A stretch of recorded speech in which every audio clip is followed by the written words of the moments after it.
In the age of the internet and instant messaging, voices riding old-fashioned radio waves remain a familiar comfort this storm season. Local amateur or ham radio operators stand ready to keep lines of communication open here at home and in the Caribbean. News Channel 5's Evan Axelbank checks in on them tonight. Evan?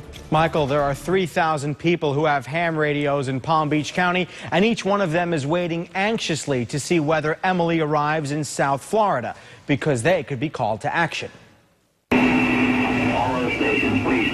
Ham radio operators can dial up a radio signal most anywhere and anytime. And in hurricane season, if the power goes out, they run on generators and can go anywhere. We're providing two-way communication when the cell phones go out. The Palm Beach Ham Radio Club operates in a tiny office of the South Florida Science Museum. For the last few days, they've been tracking Tropical Storm Emily. We're charging our batteries, making sure we call them go kits, all of our things are ready to go. We don't know yet how strongly Emily's winds and rains will be felt in our region, but every storm season, ham radio operators are ready to be called to action.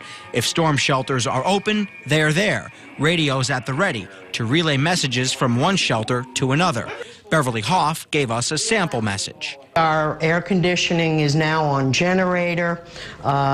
We need extra cots. Food is fine. We have no further problems. Ham operators tonight are monitoring radio traffic in the tropics. A network of volunteers here and on the islands are keeping their own watch on Emily. I'll be turning the antenna a little bit more toward the directly over Florida. Tonight, they heard a guy on a boat near the tropical storm complaining about suddenly cooler weather. They see their old-fashioned radios as crucial in times when modern communication, from the internet to cell phones, can be most vulnerable to the impact of a storm. It's why they run classes to help generations who don't know a world without mobile phones learn the comforting feeling of always being connected. This will never die. It'll outlive all of us. Amen, amen. The National Hurricane Center also runs their own ham radio operation, but at this point it's not activated because it is only done so when there is a hurricane watch.